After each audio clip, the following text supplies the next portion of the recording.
drove out to the Royal Biscayne Hotel and our moment with destiny. Mordente handled recording the sound on a reel-to-reel machine so I could focus on Zappa and my litany of ludicrous questions. I asked the most idiotic, moronic things of this brilliant American master, and I must say that he treated me with great kindness in return, encouraging me to see him as a person, not some bizarre cartoon, and to just engage him in conversation. It was advice I remember and follow to this day, whether I'm talking to musicians, authors, politicians, athletes, or entrepreneurs. My unvarnished, unedited interview with Frank Zappa aired immediately on WVUM, was repeated often, and became a legend in awfulness. Despite this, I had a blast working on the college radio station, mostly handling Friday and Saturday overnights, spinning deep album cuts, taking requests from my pals in the dorms, and meeting some really bizarre stoner listeners in the greater Coral Gables community. What survives from my day with Frank Zappa, we were together a couple hours, is the edited 30-minute recording you're about to hear. Ladies and gentlemen, my day with Frank Zappa, September 14th, 1978. Okay, thanks for staying. I'll bring a few. All right. Pleasure to meet you. We waited a long time. All right. Well, we'll see you at the. See you at the pool. Nice meeting you. Take care, guys. Okay, gang. Be good. Well,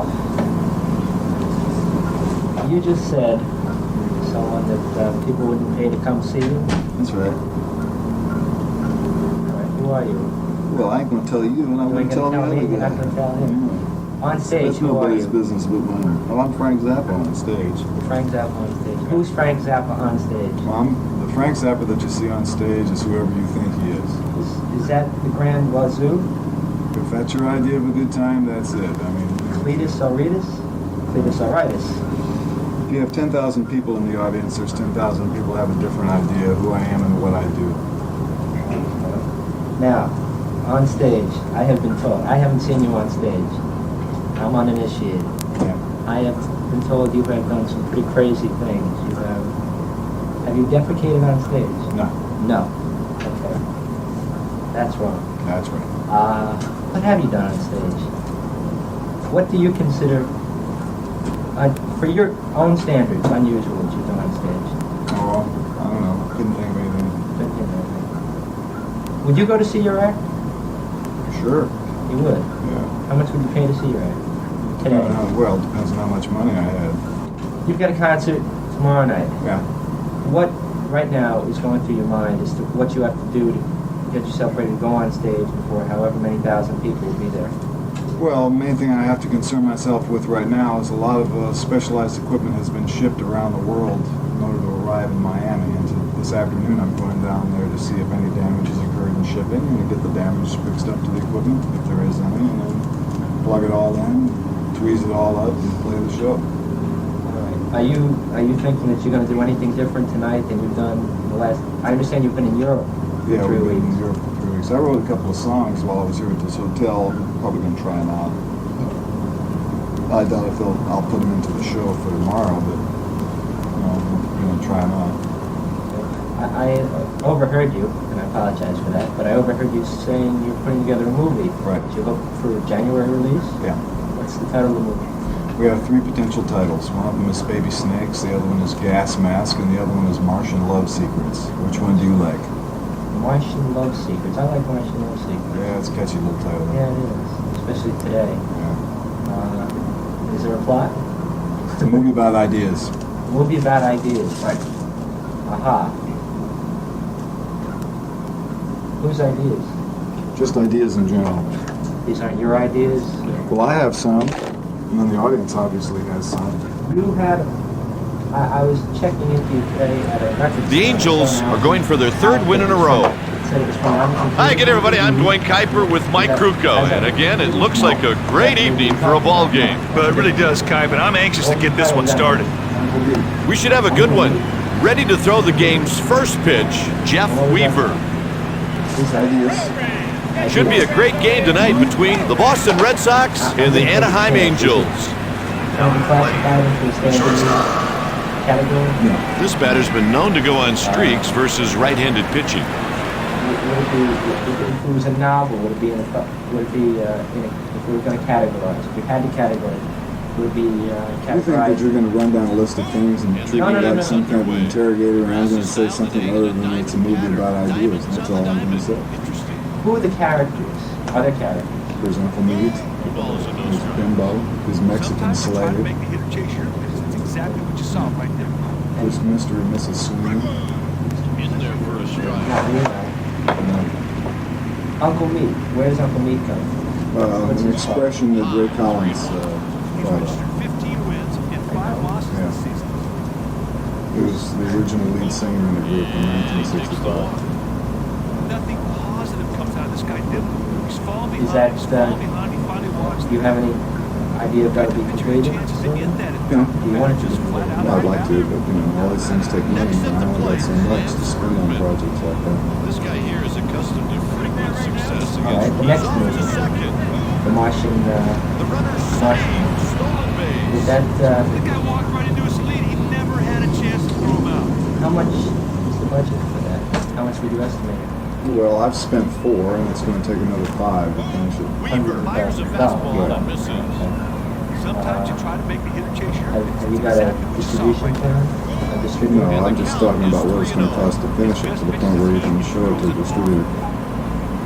Your music, 3-1. would you call it instrumental? Would you call it Well, that album is instrumental, this one?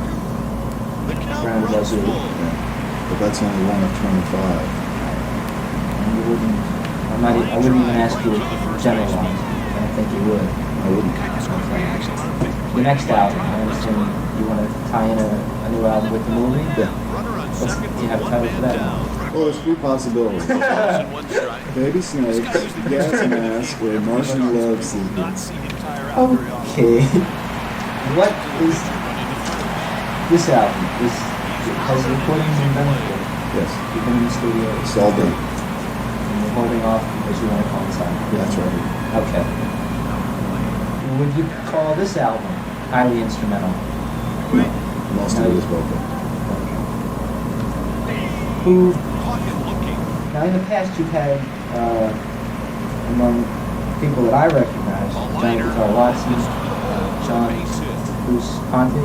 And he scores the first run of the Yes, game. yes, correct. And then 2 on-hit scores. Do you have anyone playing with you Got a now? good pitch to hit right there, and he put it in the outfield That- for a That single. you would recognize? No, not that I would recognize it, but you see receiving the recognition that these two fellows have? Stepping in, No. Manny Ramirez. Would you consider them to be outstanding in their own right? What, the musicians that went from the album? Yeah. Yeah, they're very That's outstanding. 0-1. Who's in the band now? Bunch of people you never heard of. Okay, but people listening might. Okay, Peter Wolf on keyboards, Tommy Mars on keyboards, Vince Collier on drums, Arthur Barrow on bass, Ed Mann on percussion, Denny Wally on slide, and Ike Willis on rhythm and vocal. Okay. That's what I want. Heading into the That's what they bottom of want. the first. The See, now you Angels know. trail by Well, 1. look at this. I'm talking to a tape recorder. Starting the I game for the heard visitors, a song you did Miller. 2 years ago called "It Can't Happen Here." That was absolutely unusual. Okay. Now what I'm wondering is, there's a fellow now named Martin Mull. Are you familiar with him? Yeah. Okay. And when I heard that, I thought of him. Have you heard his album? No. Any of his On work? the ground. Of course, remember that song was recorded in They make '64. the play. Other people who try to follow you up, try to imitate you, Sure. who would you say? Would you be willing? No, I wouldn't embarrass them. I mean, if you're going to imitate somebody, you might as well imitate me. Sweet curveball right there, partner. He delivered it right I'm where he told wanted for a called strike. that you're often compared in this century as a composer of Beethoven. How do you feel about that? Well, since I don't care for Beethoven's music, I wouldn't be all that flattered. Well, not in the sense of his caring for his music, Miller but in the delivers a sense of fastball out of the Beethoven zone. being He strikes out about 9 for an 9 innings. outstanding A pretty impressive composer total. in his time. Three struck him He out. wasn't an outstanding Hey, guys, composer he in was his able to time. get People ahead of the didn't count. know. Batter never caught on good strikes.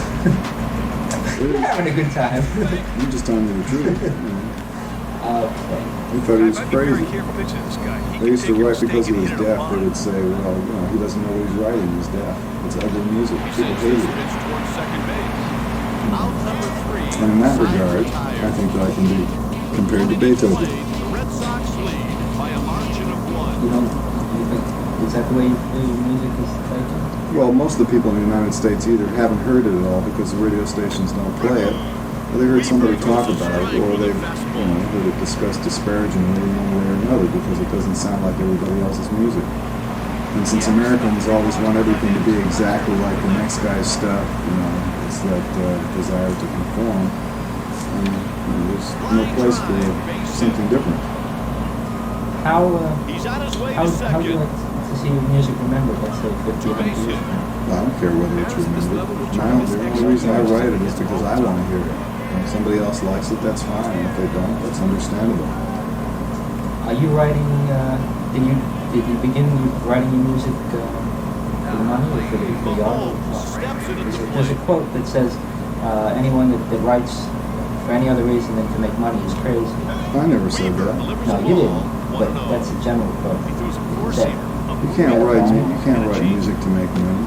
No, it's one of the big. They need to move that runner over to third one of base the right biggest here. things Batter in needs to get a No. ball. Let's get our semantics straight here. Okay. Making product makes money. Writing music doesn't. If you're a composer in the United States, you Sometimes you don't try to make make the money. hitter chase your pins. That's exactly But what if you you're saw one of these right schmucks that cranks out product for the record companies, well, then of course you can make a buck, because what you do is you write according to a formula, and if you want to stretch the limitations of the word music to include that kind of swill, well, then there you go, you can make money from that. If you want to write music, like orchestra music or chamber music or something like that, you won't make any money. As a matter of fact, you'll have to take a part-time job to support Slider yourself. for a strike. Have you done that? Did you? Yeah. Towards the What kind of shortstop. work did you do? Well, let's see, I used to be a commercial artist. Had a job as a busboy for a while. Infield single. Your commercial art, has it ever, or any of your artwork, has it ever been included on any of your I only did one cover. Which one was The that? second album, I The said it next was batter cool. is Mike Lowe. What, More than just a few well, your right-handers albums, were superior financially, against have right-handed they been, pitchers in this guy. your whole successful? Do you All he's end- got to do right Well, now I'd is say run they've the been ball fair. down, pick up that runner from third. Well, is the major source of your income your albums, your concerts? Publishing. He Publishing? delivers. Weaver delivers out of the zone. Could that be and it's broken up on a 2-1. percentage basis? or- Sometimes you try to make the hitter I've chase talked to my your pins. That's accountant. exactly what you saw Oh, right there. I think on occasion, I mean, that's enough I'm thinking of, but I do on occasion. I recalled seeing ads in comic books, late Right. 60s. First time it's ever He done. laid out. Amazing. Can you explain that? I was unclear reading it, I never saw It was an ad for an album called Rolling for the Moon. First time an album ever been advertised in a comic book. How did the advertisement do? as far It as didn't sell a selling hell of a lot of albums, but made history. Here comes the Do you first think you pitch of require the a whole, at-bat. team Weaver delivers and boxes it's at the 1-0. time? No, because most of the people who read comic books during that day and age were servicemen. Did you know that? The largest audience for Marvel Comics were U.S. Hey, this servicemen guy in could be one of the Vietnam. keys to today's Were you game. reading He that can comic? really swing the Comic bat. books? Yeah, I used to like. You still read them? But in the 60s, those Marvel comics were very popular among the servicemen. This is according to a survey done by the They people asked the who third base sold umpire the to comic swung. books. Unfortunately, the PX wouldn't sell our records, so the ads didn't do any good. The PX refused to stock it in spot. The side is retired with one man left on No, it base. wasn't a mail-order ad. Heading into the bottom of the And second. suppose you're sitting over there in the Score is jungle, what are you 2-0. going to do? Get out your speed recorder? Vladimir Guerrero. Okay. There's something a little more serious I want to ask you about, and that's your feelings towards pot. So, do you, straight out, do you use Absolutely not. Have you ever? Yeah, I smoked 10 marijuana cigarettes in my Not see life. him tire out very often. Made me sleepy and gave me a Miller sore misses throat. with a Did you fastball. say you're Sometimes you try anti-pot? to make the hitter chase your pins. Yeah. That's exactly what Would you saw you right say you're there. anti-pot in the sense that Jerry Lewis is anti-muscular Hey, the pitcher dystrophy? wins the battle. Well, I don't know what that means. Meaning that Well, you said if you're smoking. That I would crusade against it and do a telethon. No. against smoking I mean, pot. would you? And I'm against it because I don't use it, I don't like it, I don't care for it. Somebody else wants to mess with their brains. So I'm doing that. I don't care. Well, let's I just say, don't think that it's good. would you fight legalization of it? No, I wouldn't. Absolutely not. I think You it feel ought it's an individual right? Sure. Same as getting drunk. But I don't like drunk people either. You know, I find it amusing to have anybody performing acts which can tend to interfere with other people's rights and use the line, oh, don't mind me, I was loaded, as an excuse for behavior which can make things uncomfortable for other people. I don't like to have sloppy drunks hanging on me, and I don't like to have stoned people hanging around. Did you know Keith Moore? Yeah. How do you look at the situation? What, when people die? Well, said to have died of overdose, and all the problems with that. Yeah, I don't care about people dying. What? Do you feel there's something tragic to that? No. He died of it? No. It was in his own hands.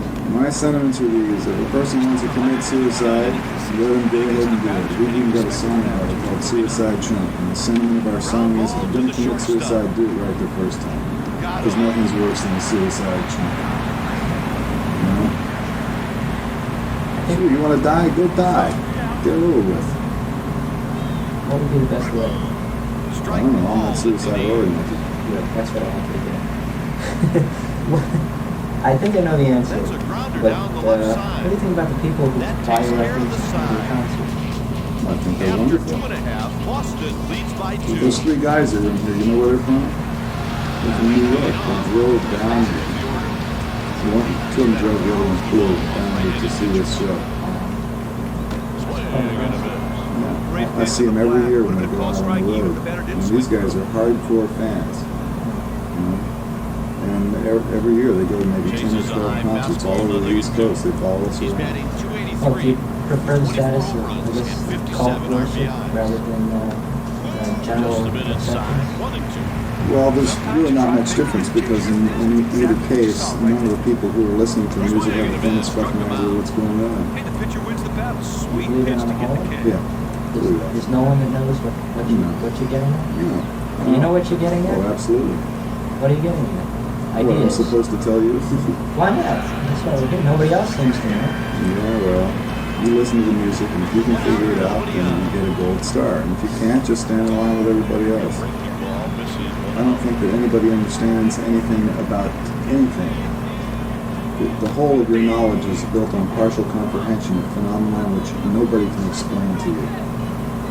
Is this the Frank Zappa on stage, or is this Frank Zappa talking to you? You figure it out. Okay. But think about what I told you. There isn't anybody who knows anything about anything. And if they tell you they do, they're lying to you. That was the swing of a guy who's not expecting a breaking ball. Strike three, see you. How does that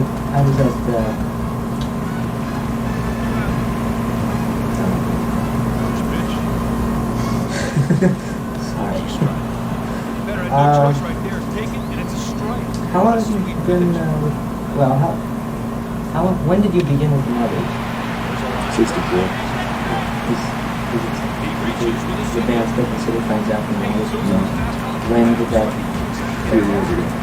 They stopped calling for Mothers. Frank Zappa. This guy's got some Yeah. great wheels. Let me ask you this. If you were going to sit, would you sit down and They're listen to going to steal the the baggage right now. This guy. Sure, I told you a little while ago. Too bad your memory's so short. But the only reason why I do it is so I can hear it. Takes care of the side with the runner left on first. If you're going to sit down to listen to a couple of cuts, what would you do? That you personally are proud of? It depends on my mood that day.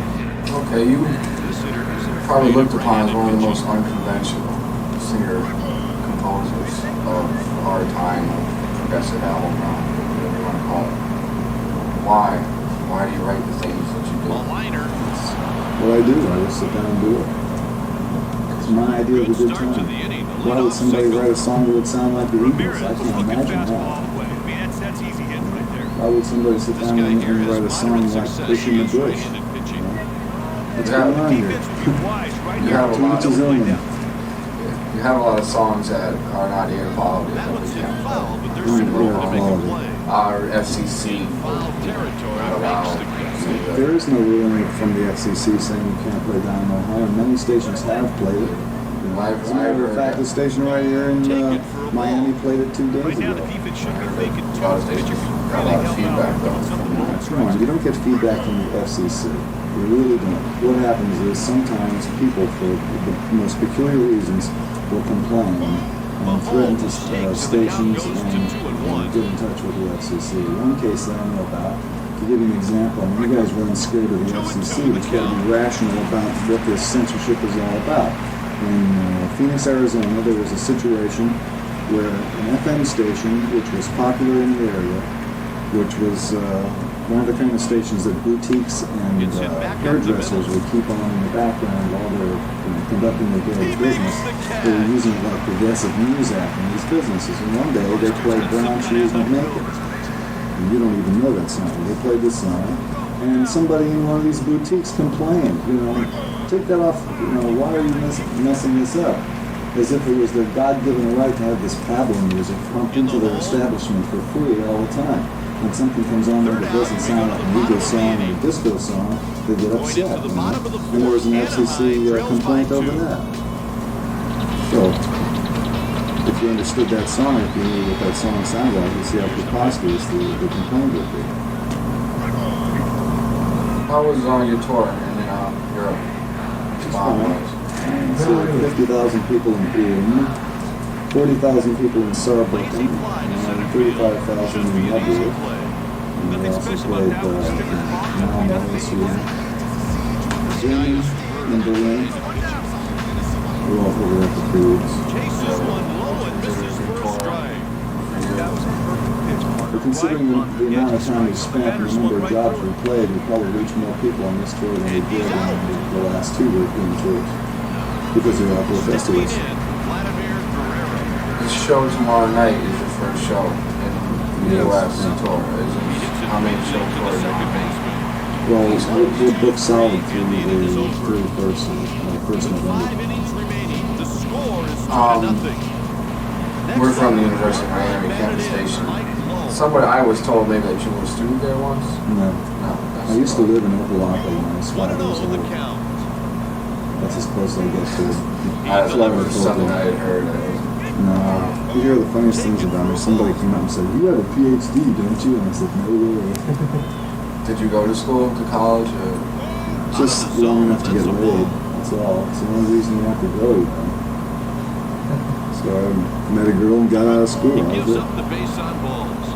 You played on the campus there about a year and a half ago. Yeah. I wasn't at the school that I heard it was an outrageous concert though. Did you like doing that concert? Yeah, it was good. Dirksen takes Really, high for a really ball. hot.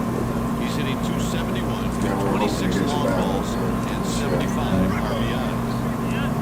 He swiped 31 bases. I'm curious, what do you like to talk about? He If you delivers. just- Absolutely nothing. If left to my own devices, I would just sit here and Field. just sit by myself. Makes the Sometimes I routine write, and catch. sometimes I just sit. Double play. Sometimes I sit in the sun. Do you watch television? No, I don't watch television. When I'm in a hotel, I never turn the television on. I can't stand it. What about when you're at home? When I'm at home, I watch it because we have the cable and we can see movies. Do you go out to the movies? No, The count's 0-2. I don't go out anymore. I stay home. Who is home? LA. All the time? Or, Yeah. farm or That would be a whatever? base I'm hit. not lived all over the country. He's in there with a 2-out Does it single. affect your music? Hit that Well, ball I'm wide. running around There's around no LA. doubt. Living in LA. Oh yeah, I'm sure that there's been quite a bit of input because I live in Los Angeles. There's so many stupid Cabrera things lays off there. outside for a Your ball. negative input, though? Well, what do you call negative input? If something, you see something repulsive and you get a funny song, is that negative input? I mean, Here's the do you think it's kept you from writing certain things and rather than writing Well, I else? respond to my environment. So if I spend 6 months out of the year traveling around the world, that's 6 They check months out with of the the first year. base I have quite a umpire. variety of stimuli. Hey, partner, he may not The want to rest of think the about time, this game for a while. just in Los It hasn't Angeles. exactly been a shiny moment in his career. They got that one base hit, but they couldn't turn it into a run. It's interesting. You What just, is- go ahead. What inspired you to write Dynamo? That happens to be a favorite on our floor. Well, The Angels have a righty warming up in the you bullpen. won't believe this, but it was an exercise. See, every science fiction movie, whenever you go to the mad scientist laboratory, there's always this noise of a dynamo humming in the background. You know? And I thought, what if that was a girl's name? Dynamo hum. So I sat down one day and I said, look, we're going to have a girl's name and have a song like that. What could you make that? That's where it started. Exactly what you saw right there. My favorite song is Red Sox would be Muffin. Tell me a bit here. How did that come Give yourself about? those Well, that started off in about 1962. I had written some little, not like short stories, but even shorter than that, just little things. The Muffin Man was one of them. I wrote another one about a cheerleader. I wrote another one about He sends this pitch towards a second guy in a base. lodge. Got him for the with a out. fine hat. And another one about this person that knew exactly where to bite the bologna package to make a great proof and open up. And, some stuff like that. Ground ball But, to the second baseman. 1, 2 years 2, 3, later, I and the decided to inning put is music for over. Muffin Man. The Angels trail by 2, and we have 4 innings left to go. Another song, Disco Boy. Comes to the And plate. they're playing in Florida, which has to be the Disco capital capital of the of the world. disco capital of the world, and that's another one of my favorites. Disco Boy. How about that would inspire you to write that? I was in a hotel in Copenhagen. We were stuck there in Copenhagen for 2 weeks. And the record company tried to keep us amused, so they ran us around town to the various places, and they took us to this disco called the Disc Club, and it was so plastic and it was so pathetic. And we went to the toilet, I wanted to take a shit, and there was only one sit-down toilet in there. The Angels And there was a guy who ready. was apparently dying, and so this thing had the door closed and was drinking, and I'm The waiting next batter to is go to the Manny toilet. Ramirez. While I'm standing in this little restroom, all these Danish disco guys were coming in there and pretending like they had to pee, but maybe they wanted to wash their hands, but what they really wanted to do is look at themselves in the mirror, but they didn't want somebody to watch them doing it, so they would spindle around in this bathroom trying to find some excuse to stay in there long enough for that wonderful moment when they would get that quick little look at themselves in the mirror and fix their hair before they went back out to try it again. So I got out of there and went back to He's the on hotel and wrote the first for the song. base hit. That's a favorite of mine. So we have one now called Dancing Fool. It's about the Disco Boy's father. Takes pitch just Shout out to the new album. Yeah, it's on a new album. It's also the first song on the show. What can you see yourself doing in 10 years? The same thing? Sure. You do enjoy it. Yeah. hit towards the shortstop. You wouldn't tell us your age, would you? Sure, I was born December 21st, Now 1940. there's a great example of the defense picking you up. They Those are turn a flash sweet math. double play right. Not that good. 38. Going into the bottom of the 6th. The score is 2-0. Actually, I'm 37 because of December. So you are young. How did the 60s affect your age? Well, the biggest problem with the 60s was everybody kept trying to explain it, but what they kept overlooking was that it was a manufactured phenomenon. The most credit for the 1960s should go to the government because they helped to make it happen. It was so much of that student bullshit was engineered by the government. It was carefully orchestrated events that were designed to sway certain aspects of public opinion in favor of the war, using kids as the scapegoat. The more hippie revolt and stuff that they could put in the news, the worse they could make the kids look and help to polarize the attitudes of the center portion of American culture to hate the kids and support the war. That was the whole design. Carter gets ahead of him and never looks back. Sweet strikeout. This guy is good plays. Right Since we're on the 60s, did you ever try Great pitch in LSD? the black. Would have been a close strike. Nope. Even better didn't swing. Never tried it. A lot of people Never would. said that has influence in music, and it's always, something major as crazy as you were. Americans are so stupid, they think that it's impossible to do anything creative without some sort of chemical assistance. And he puts it away for the out. They've been brainwashed into that because the Americans don't know anything about art and they don't know anything about creativity. Everything that passes for art and creativity in the United States is so mediocre that if they ever come in contact with a real thing, they can't believe it. They can't believe that somebody could sit down and just do something without being ripped out of their mind. How do you feel about being a symbol of all these young people who that's That's exactly the way they feel. You can't do anything without being... Well, that's why I'm doing this interview. I'm telling them, you don't need to be ripped to do something creative. All you need to do is sit down and do it. You know, you say to yourself, "There's nobody in the world that can stop me. There's no way they can keep me from doing what I'm going to do, and I'm going to do it." And you don't get wasted. You just do it. And if somebody doesn't like it, you tell them to cram it and keep doing it. You can see and hear almost 1,000 Mr. Media interviews by visiting our main site, mrmedia.com, mrmedia.com, or check out the more than 200 video interviews on the Mr. Media.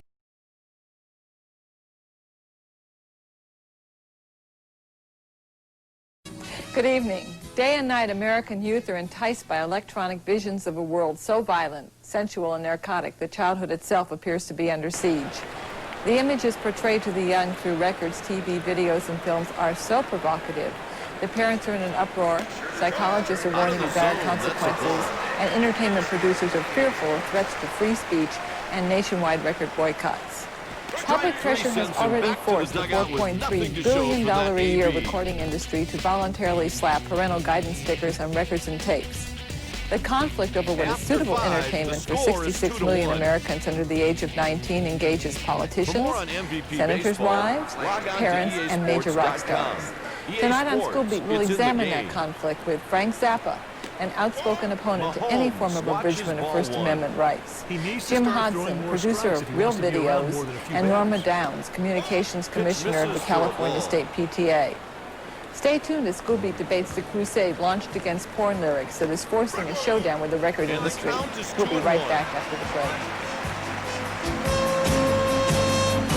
Porn lyrics and the possible censorship. I'd like to read to you some lyrics from Darling Nikki. I know a girl named Nikki. I guess you could say she was a sex fiend. I met her in a hotel lobby masturbating with a magazine. She said, "How'd you like to waste some time?" And I could not resist when I saw Little Nikki grind. Or from Prince's album, Oral Sex and Incest. My sister never made love with anyone but me. Incest is everything it's said to be. Is that pornography? Is it necessary? Well, right that would be the I only read you the ones I could read aloud. right. Balls in one The strike. thing, well, pornography, I think, is Nobody out. a word that is very hard to It's define hit out to in right someone's field. mind. It's sure it's Guerrero pornography. should have no It's problem. not in good taste. He It's makes the play. not necessary. Justice Potter said he knew it. The corners when are he saw guarding it. the line. Maybe. Is that true? Up next, Mike Lowe. I don't know Carter, that this you would be a even great have to time to see lay it. one down and move that Didn't rubber. hear You're it? just Pitch hearing taken it for a ball. is a it's not a good feeling that comes Ball with and hearing no something strike. like that. Two And balls, kids no develop strikes. their But back to pitcher and catcher have a patterns of strategy in mind. living So far, by the batters are everything taking that they these see and hear and feel, and Pitch misses. it would seem that this would be pretty confusing. Is it confusing, Frank? Well, when you consider that masturbation is a practice that has been going on since the beginning of time, from cradle to grave, I don't see why it makes any difference if Prince sings about it. Payoff pitch The coming. idea that hearing of the lyric to a song is going to corrupt you, that is going to To the send you to left hell, side. that is going to turn you into a social liability is not backed Safe up by on the any kind of play. scientific data. It's stupid. And you would not be in favor of any kind of censorship of rock lyrics or censorship of I'm not in any kind favor of music. censorship of any description. Well, censorship is not what we're talking about, though. Well, yes, Is we it are. sort of? Well, yes, we are talking about the possible censorship of rock videos, of rock lyrics, and the movement that is in Washington to bring about that censorship in order to take lyrics, such as I've just read to you, off the air. Am I not discussing this correctly? Am I Well, stating pulls your the this? opening ground ball to the statement right that's side. setting up the show Third is the out, same we kind go of to the bottom confusion and of the inning. stupidity that has been attendant to this issue time since for the the ladies went into seventh inning business May 14th, 1985. How do you define it? Well, first of all, you should be real specific. If we're talking about words, don't stick the videos in there. Don't spread it out like a cow flop across the whole spectrum of human entertainment experience. And I say the PMRC has He fouled it created off the to the illusion that a connection between lyrics to a He song could be the go-ahead run. and strange social behavior is something that has to be pinned on people in this specific industry. And then they talk about Swing and a miss on the videos and hook. films and stuff on the sideline to emphasize this pornographic aspect. And it's It's a con job. It is simply not real. But MTV uses the combinations of videos and the rock lyric music. That's another issue, though. All right. The original issue was words. We're talking about words. Let's go to the words. and Words are visible in the songs, too. I mean, it's just visual music. Yeah, but I'm talking about specifically what the PMRC did in their campaign. They started the scare campaign that words will make you do bad things, okay? And then got on television for two reasons. One, because videos existed. You could take a video and you could cut up pictorial videos and make a nice little bumper to start your news story off. And then the announcer would say, look at this, you decide whether the words are going to hurt you. But it's always, look at this, now decide about the words. If there weren't any videos to dramatize it for television, it wouldn't have gotten the kind of coverage in the nightly news that they got. I sort of disagree with that statement only because I think that the PTA, and I'm not going to state the case program, has been on this issue for many, many years. In my opinion, it got the coverage that it did because you had a couple of senators' wives involved. Well, I was going to say that's another reason why they got coverage, but it wouldn't have been as extensive if the news itself hadn't have been pictorial. Of course they would have gotten on the news because they're senators' wives. Yes. Okay, that's obvious. But the reason it got so much exposure on the media is because it sells deodorant. It's a catchy, flashy little news story. You can stick it in every 5 o'clock news and look at this, now you decide. And it's a joke. Jim, how do you see this? I think that's kind of a smokescreen because, I mean, even if it's visual or not, the lyrics speak for themselves. I mean, that's like the Gordon mentioned. I don't want to listen to that kind of stuff. And while I think he has the right to say it, it scares me that he would, and that people would produce it as a record company and people would buy it too. It would get airplay. It's regular airplay. But if we were to put labels on record albums, wouldn't that indeed stifle creativity? Wouldn't that indeed make a whole different music industry than the one that we have? I think it would change it a little bit. Once again, the precedent would be motion pictures. Producers purposely make films to be rated R because they make more money. And the record industry tends to say, well, no one will buy them if they're rated R, but I think it's just the opposite. If you rate a record R, then this is bad, people will automatically want it more. Pitcher and catcher have a strategy in mind. That's just a sad statement on society today. Well, would you rate some of the lyrics that I read and some of the others that I didn't rate? Would you rate them R? Would you rate them X? Would you rate them at all? Well, if there was a rating system, it would be rated R and X. But I think the answer is to have the lyrics printed on the outside of the albums. Kind of like a food item. If you want to know what's inside, you read the label and see the ingredients. Because if I want to eat healthfully, I want to know what I'm eating before I buy it. Would you object to that? Well, here's what the problem is. First of all, you're still confusing the issue because the agreement has already been reached and it does not include a rating system. There's no R, no X, no G, no PG. The agreement reached on November 1st, according to the Associated Press Wire report says.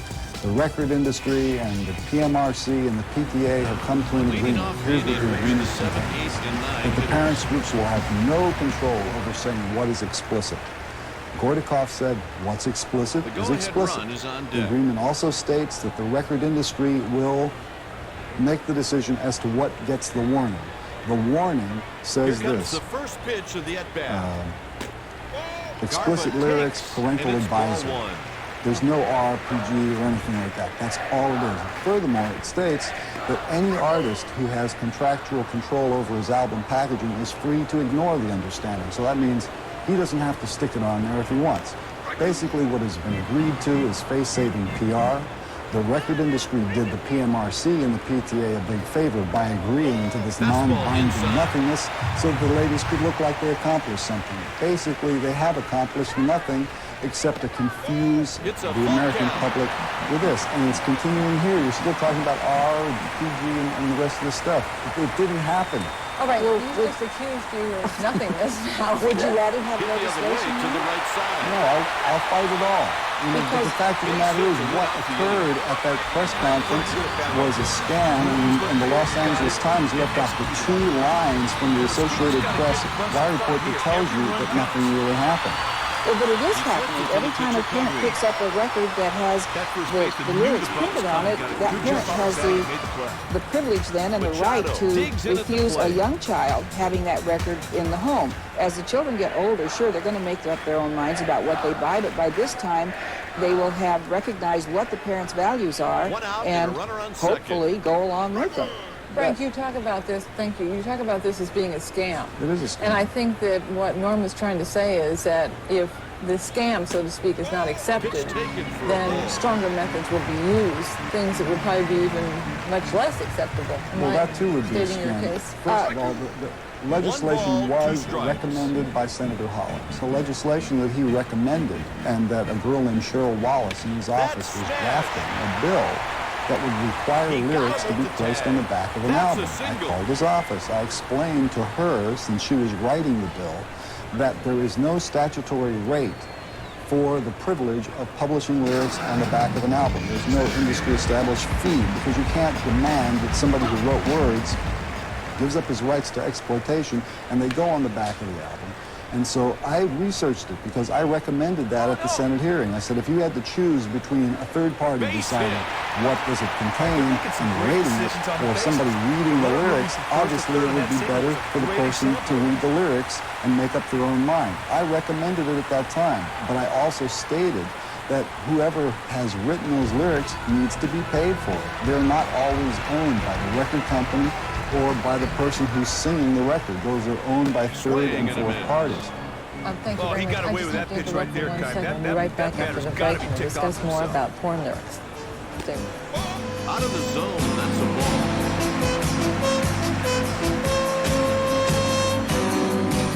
Porn rock lyrics. Jim, what does that kind of music do to kids in those? Well, I think it is very dangerous. Like Frank was saying, there's no scientific data about what really happens. But on our show, we play music videos by artists who are Christians, so we have the opposite side. We get a lot of letters from people who say, hey, my life has really been affected by the negative aspects of these lyrics, and now my life has been changed because of what these Christian artists are saying. A girl wrote to me saying, hey, I saw a video on your show that changed my life. She was being pressured into having sex with her boyfriend, and she changed her mind because of the video. Like, music is like a knife. It can be used by a murderer, Richard Ramirez, to kill people, or it can be used by a surgeon to heal people. Here we go. This is what we're talking about some of these really explicit lyrics. That's kind of the minority. I think the real danger is in the vast majority of lyrics that are just slightly off-center. Things like Madonna saying, get into the groove, you got to prove your love to me. Things like that don't sound really obscene, but they have even a greater negative impact because they're subtle. But, is there any real chance in today's world that we're going to change the music that's played, or the music, in a sense, that's bought by the young people? No, I'm an optimist, but I think our society is that way, and the artists are reflecting that, and they're trying to be more shocking, and therefore they push back the limits and make it the standard. I think the responsibility is with the record companies to say, hey, shape up here. But then, Frank, wouldn't you have control by the record companies of the artists if indeed you took that policy? First of all, you have control of the record companies by the artists now. Control is called the dollar. The artist doesn't get signed unless the record company thinks they can make money. The record company is a bank. They advance the money to make the album. If there's a sufficient amount of pressure on the record company to behave in a certain way, you're going to have conflicts in the executive suite where a guy will decide, I know if I sign this group and we let them do what they normally do, that they're going to sell a certain amount of records. Or if I sign, or if I don't sign that kind of a group and sign only Christian rock, which will appease only these Christians who are very upset about this thing, that we're probably going to sell plenty of records of a Christian rock nature to a Christian rock audience, and everything should be that way, you're going to have those kind of mental conflicts in the executive suite. So the judgment call cannot be made, in other words, by record companies, record producers, or artists. In other words, you're saying that judgment call is made by the dollar. That is the ultimate call. If they think they can make more money by recording only Christian rock, which is not well defined yet as an art form or even acceptable to some people from the Christian perspective. If you know about Freedom Village in Lakemont, New York, a detox center where parents send children to be cured of rock addiction, run by Pastor Fletcher A. Brothers. Yes, I've received their information, a fascinating place. He sent me a list of about this long of all the offending artists. He calls it all murder music. And, you know, bold-faced capital letters. Some of the people on his list include Stevie Wonder. And the reason he's on there is because he has something about astrology in his album. John Denver is on there because he went through Est. Boy George is on there because not only does he want to be neither male nor female, but it claims that his albums promote Hinduism. So you have very, you know, if you're going to just go purely Christian here, you're going to have to deal with the Christian extremes, too. So a record company executive is going to say, if I must appease to the Christian contingent who want no sex and only certain points of view, which of these strange points of view do I deal with? How can he make that call? Ultimately, he's going to go, I'm selling millions of records right now with Prince just the way he is. I'm leaving him. You don't think they're going to make Prince change Darling Nikki in the next record? No, I don't think they're going to make Prince change anything in the next record. That's really not the issue. I suppose the issue is this type of music harmful to kids? If so, who has control over the music? And is it the parental responsibility to make sure that the kids do or do not listen? That's really how I see it. Well, you're describing a medical situation. First of all, there's no documentation that proves that hearing a word turns you into a social liability. You may have feelings about it. You may consider it a matter of taste. But unless there is scientific evidence that says if a person hears a song about masturbation, it's all over. When somebody proves that, then you've got a reason to cry, alarm, alarm. We must change the industry to accommodate this point of view. But until that happens, I think it is people with concerns, which are valid, but not necessarily huge enough that we have to occupy the media and the government with the matter of Prince's lyrics because he wants to sing about somebody for the magazine. Norma? With that sentence, that's a great lead-in. That's a little, yeah. I think that my point of view comes from the point of view of all kids.